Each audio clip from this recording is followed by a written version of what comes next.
One enemy is the devil himself. The devil comes to kill, steal, and destroy, and he's taking names and kicking butt, and he don't care who's in the pathway. He'll take you and your family out of here if you're standing in the way.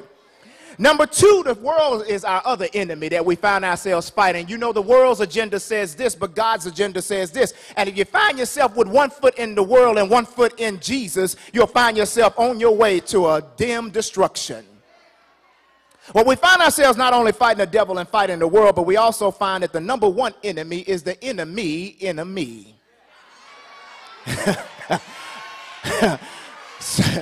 Sometimes it ain't what the devil throws at me or what the world throws at me, but it's what's already down on the inside of me that I find myself battling with. And so some of you are fighting depression demons and self-esteem issues and diseases and self-control issues. Can't help myself. And some of you are struggling with forgiveness, and some of you are struggling with trust issues. But the greatest enemy is the enemy in a me.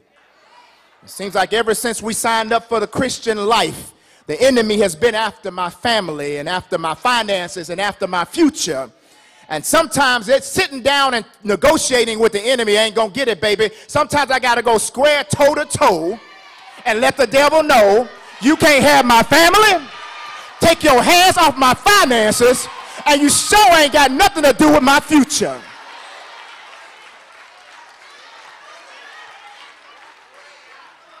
High five somebody and tell them fight on. So if you expect to win battles in this lifetime and ultimately walk away with the victory, you've got to do battle on a spiritual level. And just when you think that you can't give anymore, hold on any longer, God says to you, never lose your fight. Folks are losing their fight on a daily basis. They're losing their grit. They're losing their drive. Every day I hear about for every 2 murders, there's a suicide. And that's somebody who just gave up on life. There's students that are dropping out and not even completing their last year. You think I'm going to go to school for 11 years and not stick in there to the 12th year and drop out just short of the glory? But you got folks dropping out and quitting on school. And then you got 50%, over 50% of the marriages for the first time are quitting, divorcing, before even 3 years hits. I tell you, a lot of folks are losing their grit, losing their fight, losing their gusto. And so as you struggle and you strive, I came to preach a prophetic word to you that God showed me to come by on today and encourage you to fight on. I don't know what your situation is. I don't know what you're dealing with. I don't know if it's a physical or spiritual or emotional thing. But God is telling you on today to listen to the words of this passage and listen to the words of this sermon and just fight on. And I just want to know if you want some handles on how to keep holding on and keep fighting even when your energy has given out. I just wonder if I got some folks in here interested in what it takes to keep holding on. You're about to lose your fight. You're about to lose your finish. You're about to lose your faith. But God is saying, keep holding on. How am I going to do that, God? I got 4 things and I'll be out of your way. Number 1, you got to use your weapons. And what are those 4 weapons? Number 1, the word of God. Number 2, the blood of Christ. Number 3, some prayer. And number 3, some praise. I'll be out of your way with these 4 points, and I promise you, I'll bid you ta-ta. In your right hand lies one of your first weapons. Everybody hold up your right hand. Hold it up in the air. I need you to grab down the word of God close to your heart. The word of God. When Jesus was tempted in the wilderness by Satan in Luke chapter 4, he overcame the devil with one weapon, the word of God. And rather than sitting there arguing with the devil back and forth like we do, Jesus simply quoted the word of God and applied it to the suggestion that Satan had for him. When Satan tried to suggest a course of action for Jesus to prove his divinity and satisfy his hunger, Jesus answered him with the word of God. He said, it is written that man shall not live by bread alone, but by every word of God. I just want to know that if you know that you got a weapon in your hand called the word of God, you need to use the word of God. Profess the word of God. When you wake up in the morning, confess the word of God. On your job, start speaking the word of God. I know they're going to put you out of it, but you can just hum it in your spirit. Greater is he that's in me than he that's in the world. Lord, I thank you right now. You got to hum that word in your spirit, and sometimes you got to speak it. I'm more than a conqueror through Christ Jesus, which strengthens me. And so the word of God is your first weapon. Now lift your left hand up in the air. And your second weapon is the blood of Jesus. Pull it down. You've been beating yourself up over something that happened to you last week or last year or even before you got saved. And it's got you so down that you're about to lose your fight. But Revelation chapter 12 verse 11 lets me know that we overcome the enemy by the blood of Jesus. And 1 John chapter 1 verse 9 tells me that if I confess my sins, he is faithful and just to forgive me of my sins and cleanse me from all unrighteousness.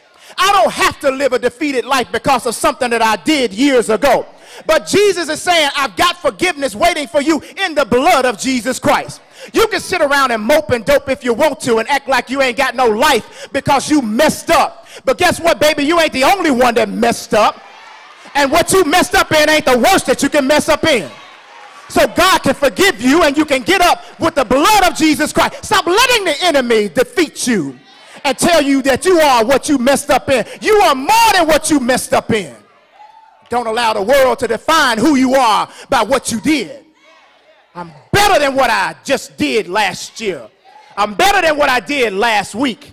And I've got a God who's standing there forgiving me if I just confess with my mouth. He can cleanse me from all unrighteousness. Well, the first weapon I told you was not only the word of God. The second weapon you pulled down was the blood of Jesus Christ. And the third weapon is prayer.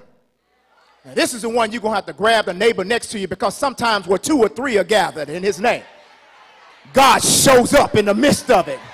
And I know you've been trying to pray that thing through yourself. But every now and again, you need to get an accountability partner. Call up baby girl on the phone. Call up brother man on the phone and say, I need you to pray with me. Prayer.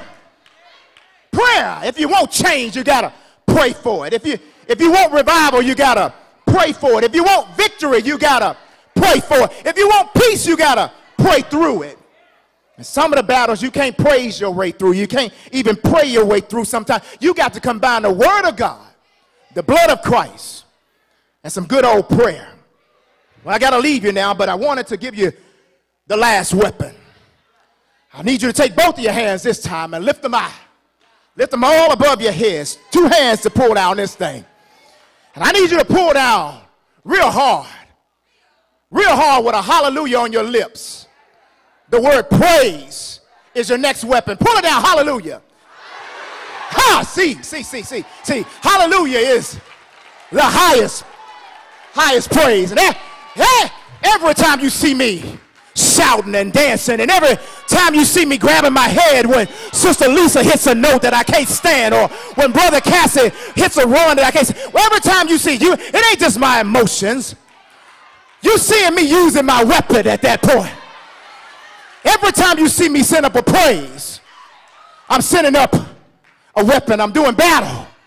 On one occasion, you can have a seat, Jehoshaphat, the king of Israel, came up against a vast opposing army of nations that were bent on destroying Israel. 2 Chronicles chapter 20 details it. Talks about the Ammonites and the Moabites could taste victory on their lips. They knew they were getting ready to take Israel down because they outnumbered Israel. They outstrengthened Israel. How many of you know that there's some Moabites and some Ammonites on your job and in your home that think that they outnumber you and outstrengthen you, and they can taste taking you down right on their lips? But keep on reading, baby. The Bible says that instead of King Jehoshaphat recruiting more men, he used what he had. Every now and again, he don't pay none to go get something else new. But God every now and again says, dig into your pocket and pull out what I've already given you and use what you have. What did Jehoshaphat have?